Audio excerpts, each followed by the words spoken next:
Hi അസ്സലാമു അലൈക്കും. എല്ലാവർക്കും നമ്മുടെ പുതിയൊരു വീഡിയോയിലേക്ക് വീണ്ടും സ്വാഗതം. അപ്പോൾ ഇന്നത്തെ റെസിപ്പി ആമ്പൂർ ബിരിയാണിയാണ്.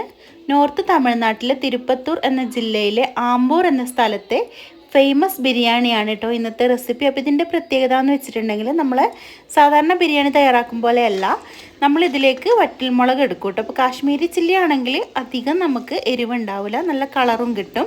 അതുകൊണ്ട് ഞാൻ കാശ്മീരി ചില്ലിയാണ് ഇവിടെ കുതിർത്താൻ വെച്ചിട്ടുള്ളത്. ചെറിയ ചൂടുവെള്ളത്തിൽ കുതിർത്ത് നമുക്കൊന്ന് അടച്ച് മാറ്റി വെച്ചാൽ ഒരു 20 മിനിറ്റിൻ്റെ ഉള്ളിൽ നമുക്ക് നന്നായിട്ട് പേസ്റ്റാക്കി അരച്ചെടുക്കാൻ വേണ്ടി പറ്റും. അപ്പോൾ നമ്മളത് വെള്ളത്തിലിട്ട് മാറ്റി വെച്ചിട്ടുണ്ട്. അടി കട്ടിയുള്ള ഒരു പാത്രത്തിലേക്ക് വെജിറ്റബിൾ ഓയിൽ എന്തെങ്കിലും ഒഴിച്ചു കൊടുക്കുക, കൂടെ നെയ്യും കൂടെ ചേർക്കുക. അപ്പോൾ ഞാൻ ചെറിയ ടീസ്പൂണാണ്, 1 ടീസ്പൂൺ അളവിൽ നെയ്യ് ചേർത്തിട്ടുള്ളൂ. ഇനി നമ്മൾ ഗ്രാമ്പൂ, പട്ട, ഏലക്കാണ് ചേർത്ത് കൊടുത്തിട്ട്, ബേ ലീഫൊക്കെ കയ്യിലുണ്ടെങ്കിൽ ചേർത്ത് കൊടുക്കാം. കുറച്ചധികം തന്നെ ചേർത്ത് കൊടുക്കുക സ്പൈസസ് എല്ലാം. ഇനി നമ്മൾ ഇതിലേക്ക് ഉള്ളി ചേർക്കുകയാണ്. മീഡിയം സൈസ് വലുപ്പത്തിലുള്ള 4 ഉള്ളി എടുത്തിട്ടുണ്ട്. നമുക്ക് ചേർത്ത് ഉപ്പും ചേർത്ത് നന്നായിട്ട് വഴറ്റിയെടുക്കാം. അപ്പോൾ അതൊന്ന് വന്നതിന് ശേഷം ഇതിലേക്ക് ഫസ്റ്റ് തന്നെ വെളുത്തുള്ളി ഇട്ട് കൊടുക്കുക. വെളുത്തുള്ളി ഇഞ്ചി ഒരുമിച്ച് പേസ്റ്റാക്കി എടുക്കരുത് ഈ ഒരു ബിരിയാണിയിലേക്ക്. വെളുത്തുള്ളി നന്നായിട്ടൊന്ന് വഴന്നതിന് ശേഷം മാത്രമേ ഇഞ്ചി ചതച്ചത് ഇട്ട് കൊടുക്കാൻ പാടുള്ളൂ. അപ്പോൾ നമ്മൾ വെളുത്തുള്ളി വഴന്നതിന് ശേഷം ഇഞ്ചി ഇട്ട് കൊടുത്തിട്ടുണ്ട്. അതൊന്നങ്ങ് ചൂടാക്കിയെടുക്കാം. ഇഞ്ചി ഒന്ന് ചൂടായി വരുന്ന സമയത്ത് തന്നെ ഇതിലേക്ക് നമുക്ക് തക്കാളി ഇട്ട് കൊടുക്കാം. ഞാൻ വലിയ 2 തക്കാളിയാണ് എടുത്തിട്ടുള്ളത്. ഇനി ഇത് നമുക്ക് നന്നായിട്ട് ഉടഞ്ഞ് കിട്ടുന്ന വരെ ഞങ്ങൾ വഴറ്റിയെടുക്കാം. അപ്പോൾ തക്കാളിയൊക്കെ നന്നായിട്ട് വെന്ത് കിട്ടിയിട്ടുണ്ട്. ഇനി നമ്മൾ നേരത്തെ കുതിർത്ത് വെച്ചിരുന്ന ആ ഒരു കാശ്മീരി ചില്ലി ഞാൻ നന്നായിട്ട് പേസ്റ്റ് രൂപത്തിൽ അരച്ചെടുത്തിട്ടുണ്ട്. അപ്പോൾ അത് മുഴുവനായിട്ട് ചേർത്ത് കൊടുക്കുക. നിങ്ങൾക്ക് വേണമെങ്കിൽ കാശ്മീരി ചില്ലി എന്നല്ല, ഏത് വറ്റൽമുളകാണെങ്കിലും എരിവുള്ളതാണെങ്കിലും ചേർത്ത് കൊടുക്കുക. എരിവ് കൂടുന്നതിൽ കളറ് കുറയുകയും ചെയ്യും. ഏറ്റവും നല്ലത് കാശ്മീരി ചില്ലി തന്നെയാണ് കേട്ടോ, ഒരു കളറ് കിട്ടാൻ വേണ്ടിയിട്ട്. കാരണം നമ്മളിതിലേക്ക് മഞ്ഞൾപ്പൊടി, മല്ലിപ്പൊടി അങ്ങനെ ഒന്നും ചേർക്കുന്നില്ല. ഇനി ഇത് നന്നായിട്ട് വഴറ്റിയെടുക്കാം. നന്നായിട്ട് അതിൻ്റെ ആ ഒരു പച്ചമണക്ക് മാറുന്ന വരെ തന്നെ നമുക്കിതങ്ങ് വഴറ്റിയെടുക്കാം.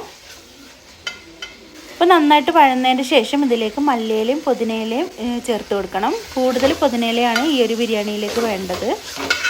അപ്പോൾ അതാ നമ്മൾ 2 സവാള എടുത്തിട്ടുള്ളത് കേട്ടോ, ചേർത്ത് കൊടുത്തിട്ടുണ്ട്. പിന്നെ 1 ടീസ്പൂൺ അളവിൽ ഗരം മസാലയും കൂടി ചേർത്ത് കൊടുത്തിട്ടുണ്ട്.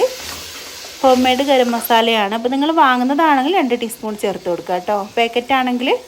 പിന്നെ 1/4 കപ്പ് അളവിൽ തൈരും 2 ടേബിൾ സ്പൂൺ അളവിൽ ചെറുനാരങ്ങ നീരും കൂടെ ഒഴിച്ചു കൊടുത്തിട്ടുണ്ട്.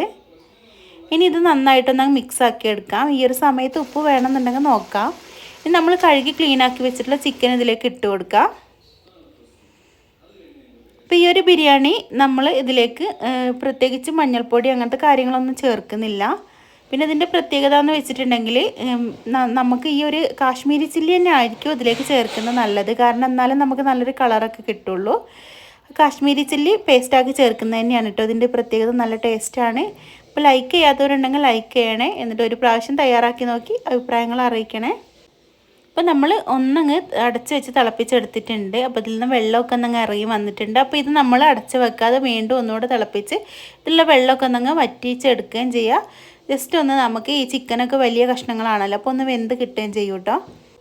നമ്മളിതിലേക്ക് കഴുകി ക്ലീനാക്കി വെച്ചിട്ടുള്ള ജീരകശാല അരി ഇട്ട് കൊടുക്കുകയാണ്. നമ്മൾ നന്നായിട്ട് വെള്ളമൊക്കെ ഊറ്റി പോകാൻ വേണ്ടിയിട്ട് വെച്ചതായിരുന്നു കേട്ടോ. പിന്നെ ഇത് നന്നായിട്ട് മിക്സ് ചെയ്ത് കൊടുത്തിട്ടുണ്ട്. അപ്പോഴാണ് എനിക്ക് ഇത് വെള്ളം വെന്ത് വരുമ്പോൾ നമുക്ക് ഈ ഒരു പാത്രം ചെറുതായി പോകും തോന്നിയത്. അതുകൊണ്ട് ഞാൻ വേറൊരു പാത്രത്തിലേക്ക് എല്ലാം തന്നെ മാറ്റിയിട്ടുണ്ട്.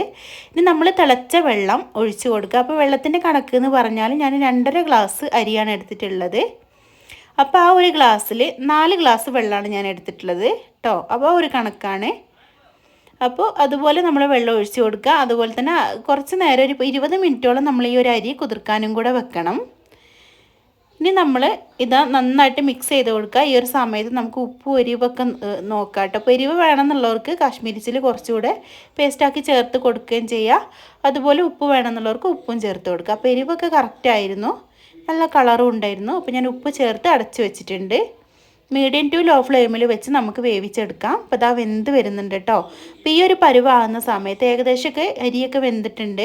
ഈ ഒരു ഒന്ന് വെള്ളം വറ്റി വന്നാൽ മതി. അപ്പോൾ ഒരു 10 മിനിറ്റിൻ്റെ ഉള്ളിൽ തന്നെ നമുക്ക് വെള്ളം വറ്റി കറക്റ്റാവും. ഈ ഒരു സമയത്ത് നമ്മളിതിലേക്ക് മല്ലിയിലയും പുതിനയിലയും കൂടെ ചേർത്ത് കുറച്ച് നെയ്യും കൂടെ ചേർത്ത് കൊടുക്കാം.